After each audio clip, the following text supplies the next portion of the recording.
మండల మకర విళక్కు సీజన్ ప్రారంభమైన తొలి నాళ్లలోనే రద్దీ విపరీతంగా పెరిగింది. గురువారం రోజు స్వామివారి దర్శనానికి దాదాపు 12 గంటల సమయం పట్టింది.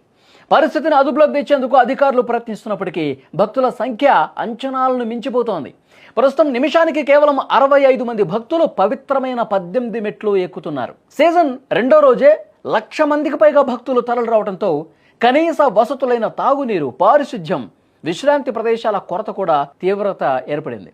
పూర్తిగా అక్కడ ఇసుకేస్తే రాలనంత మంది భక్తులు కొన్ని చోట్ల కనిపిస్తూ ఉన్నారు. కిలోమీటర్ల మేర బారులు తీరినటువంటి భక్తులు అసంతృప్తి వ్యక్తం చేస్తూ ఉన్నారు. ఏర్పాట్లకు సంబంధించి బుధవారం రోజు స్పాట్ బుకింగ్ ద్వారా అనుమతించిన దానికంటే 4 రెట్లు అధికంగా భక్తులు రావడంతో పరిస్థితి మరింత దిగజారిందని చెప్పాలి.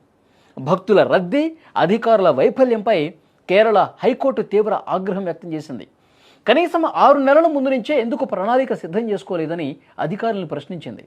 భక్తుల సంఖ్య అంతంతకు పెరిగిపోతుండడంతో కీలక ఆదేశాలు జారీ చేసింది. ఇకపై రోజుకు గరిష్టంగా 75,000 మంది భక్తులకు మాత్రమే దర్శనం కల్పించాలని ట్రావెన్కోర్ దేవస్థానం బోర్డును ఆదేశించింది.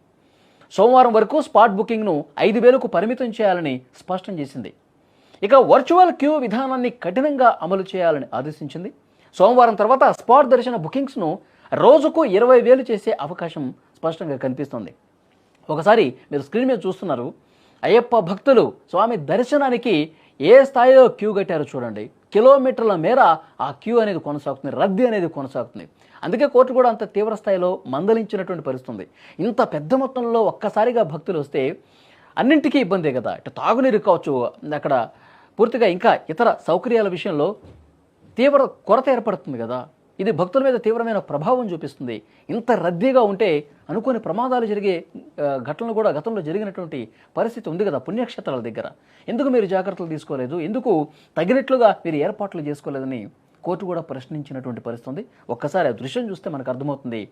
లక్షలాదిగా తరలి వస్తున్నారు అయ్యప్ప భక్తులు. ప్రారంభమైన కొద్ది రోజులకే ఈ స్థాయిలో ఇంత లక్షల మంది ఒక్కసారిగా రావడంతో అక్కడ కొంత ఇబ్బందికర పరిస్థితులు కనిపిస్తున్నాయి. అయితే చిన్న స్వాములు ఎవరైతే ఉన్నారో వాళ్ళు చాలా అంటే చాలా ఇబ్బంది పడుతున్నటువంటి పరిస్థితి ఉంది. చిన్న స్వాముల్ని తీసుకురావటం, అంత రద్దీలో తీసుకురావడంతో ఎక్కడ ఏం ప్రమాదం జరుగుతుందో ఒక భయం, ఒక ఆందోళన కూడా చాలా మందిలో కనిపిస్తుంది. మరోవైపు కేరళ అక్కడ ట్రావెన్కోర్ దేవస్థానం తగినటువంటి ఏర్పాట్లు, సరైనటువంటి సౌకర్యాలు కల్పించాల్సినటువంటి అవసరం ఉన్నప్పటికీ కూడా అందులో విఫలమైందని కొంతమంది భక్తులు కూడా తమ అసంతృప్తిని వ్యక్తం చేస్తున్నటువంటి పరిస్థితి.